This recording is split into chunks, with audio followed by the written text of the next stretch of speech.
So like I mentioned in an earlier video how I wanted to make a wedge for my 2x42 to fill that gap in, I went on a thing called Tinkercad. They already had little wedges. I just had to enter in my parameters and let's see how I did. It was pretty easy. I just measured it with a set of calipers.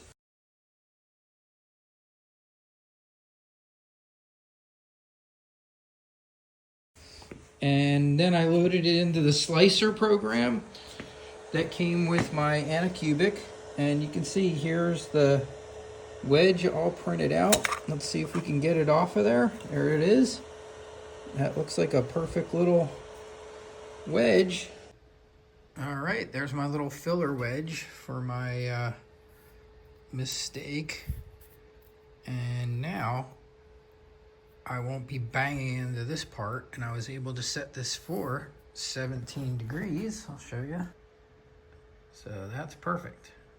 Very cool having a 3D printer. Hey everybody, it's Paul from Alexandria Knife Sharpening. I am getting crushed with gardening gear. It's a beautiful day here in Alexandria, and of course, everybody and their brothers now all of a sudden decided it's time to get their gardening gear stuff done.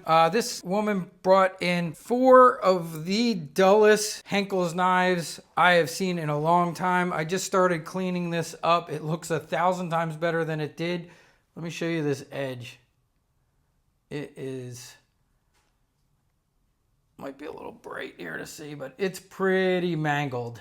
It is all uneven. It's all chewed. It's all chewed up. It is just not a pretty edge. And every single one of her knives is like that. You can see they're all pretty banged up. This one I still gotta put on the jewelry buffers. She's not even gonna recognize these things when she gets them back because they're in such rough shape. But I wanted to show you this. I used my 3D printer last night to make a correction to this grinder. So when I built this and I welded this piece on the back, I probably should have put it on the front because I was having a problem sometimes when I was trying to do a turn. I would run into this piece, but I realized the other day because of the new 3D printer, I could make a PLA angle to fill that piece in. And the other beauty of it is then I don't have to use any tape. So I used a very thin double-sided tape and attached this right to here. And let me show you how great this is working.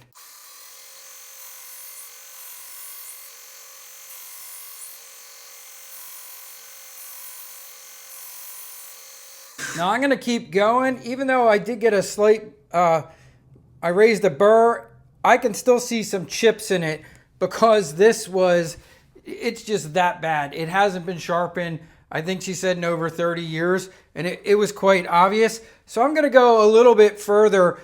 It is apexed, but I still see a lot of chips in it. So we're gonna keep doing equal amounts on each side just to get it below these chipped levels.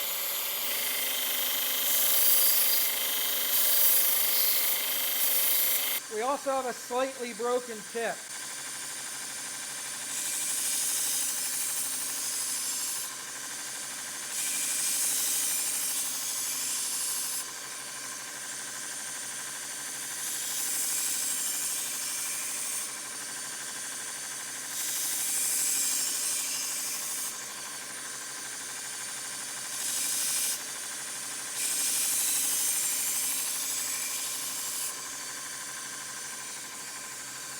And we're good now.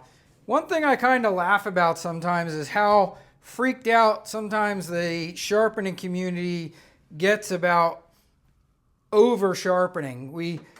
I think we spend so much time talking about over sharpening, which I truly feel comes sometimes from sharpeners that are manual sharpening machines to kind of be like, oh, you know, belt machines are bad, or you know, powered machines are bad because they remove too much material. But quite frankly, the reality is 95%, it's even higher than that. It's like 99%. 99% of the people that come into you aren't getting their knives sharpened enough. They look like what I have here, which just is in absolute, there you go. You can kind of see it now. Look at that edge. That is terrible. This knife has not been sharpened in 30 years. And, you know, if a person doesn't come in that often, over sharpening is the least of your concerns.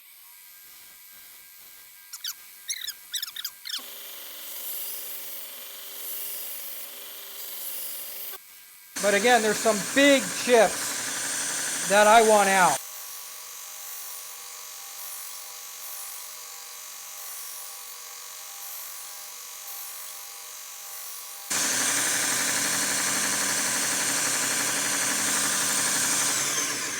And I feel that's good enough. All right, now we'll move on our other machine, which is right next to it, which is set for 17 degrees also. So these are both set for 17. I have this one set for 15. Actually, you know what? I'll do these small ones too while we're here. They're just as bad.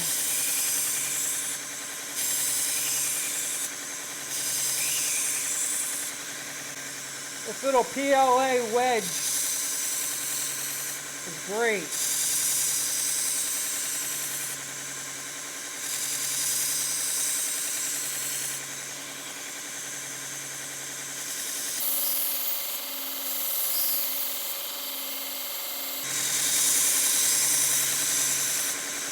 I honestly don't know how she was cutting with these. They're in such bad shape.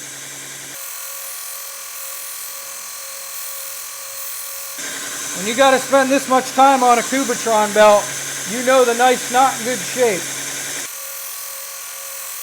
And this is not an old Cubitron belt. My 2x42 has a little bit bigger gap than my 1x30s. I'm going to just touch this a few more times on here because it gives me this. I have a little bit more control here. Just on this small knife. I don't want to slip in on my 2x42. It's getting a little too close to that edge. This one actually wouldn't have been a bad candidate for going at it on my Tormax too. Just regrinding that, using that 80 grit wheel and getting that new primary bevel going on here. Do a couple strokes on this small one too. This is why I say you can always you don't have to have a 2x42. They are really nice for certain things, but it's hard to beat the control of a 1x30. It really is. The belt's just the perfect size for knife sharpening. All right, A30.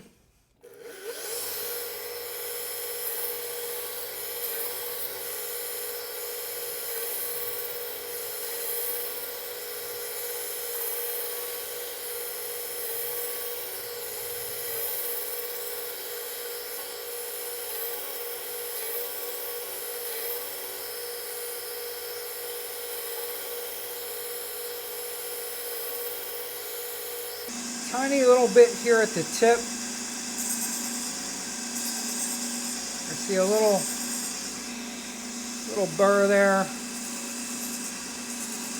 Needs a tiny bit of tip work. That's good. And it's a little long, but it doesn't need a huge amount of bolster touch up here. So I'm just going to come up here a little bit. Take that down a tiny little bit. All right, our chef's knife.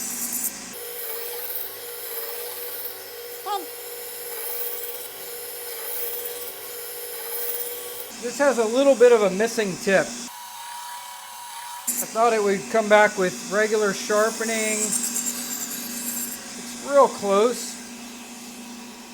You can see it's a tiny bit squared there. I might just touch it a tiny bit.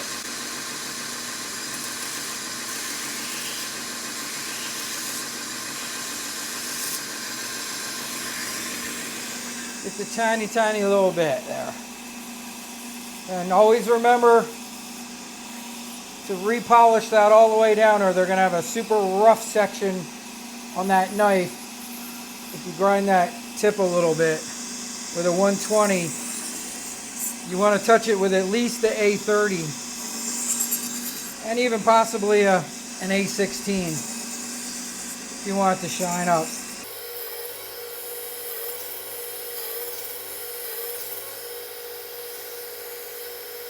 Yeah, this knife looks good.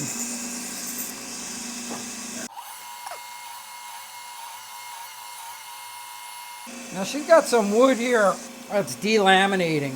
I'll probably see what I can do there for her just to fix that up a little bit.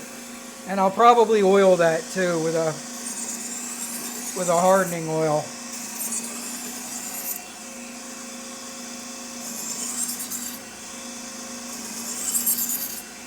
And these don't need much now. 2 passes on the A16. Incredible.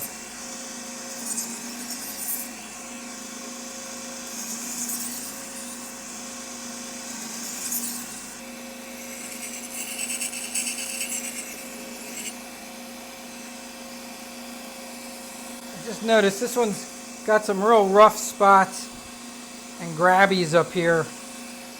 I'm gonna hit this whole piece here.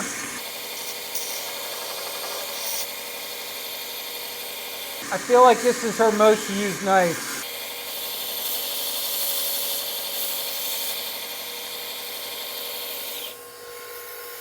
This is an A30 right next to it, so I want to hit it with an A30, so I'm just going to use the top of this one. Even though it's set for 15 degrees, I'm not sharpening it anymore. I just want to touch that top of this knife, smooth that out a bit.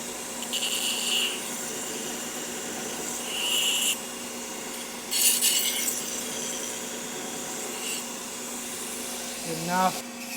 Just need to touch up that tip because we did grind that down a tiny bit. This piece of wood keeps grabbing me, so I got to fix that for her before I give that back.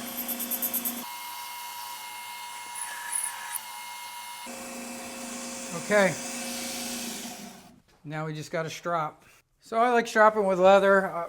What happens to be on here right now is some felt. Some people use felt. Felt's great.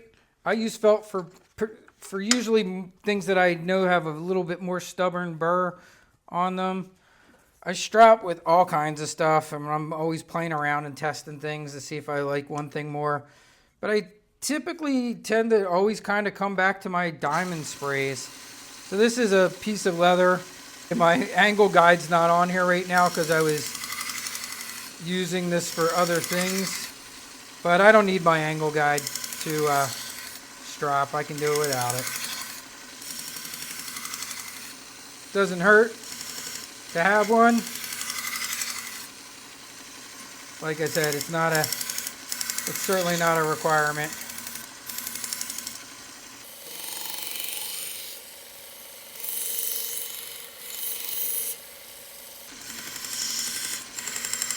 But if you're in the very beginning and learning stages of stropping, and stropping is every bit as important as sharpening.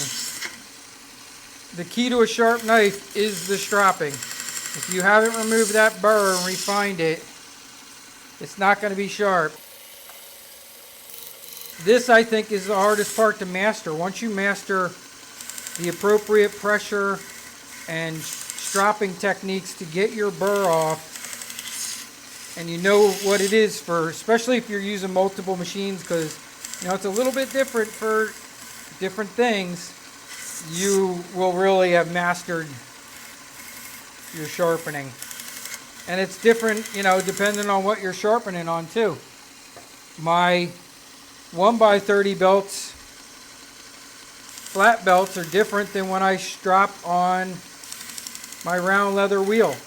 These take a little bit more, with the amount of pressure and stuff that I use when I'm on these take a little bit more work to get the burr off than round leather wheel, which is right over here. All right, so let's check our sharpening. Yeah, that's beautiful. One's good. Yep. That's good. Paring knife. Yep, good. Little small pair. Oh. Not good. Did I not strop this? Maybe I forgot to strop this one. This is why we test. This is why we test. Something's not right with this one. I might have forgot to strop this one. I don't know. I'd have to go back in the video and take a look. Let's do this one on the round wheel.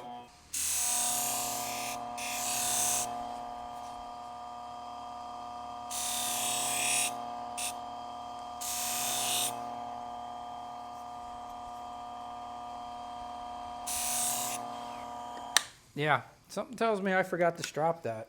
Let's try that now. There we go. Pushing. Yep. Yep, we didn't strop it.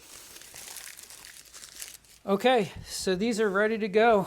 So I'll end this here. Hope you enjoyed that. Quick little video of some of today's work. Been a busy day. I had nobody drop off yesterday. It was the first time, I think, in a year and a half where nobody dropped off.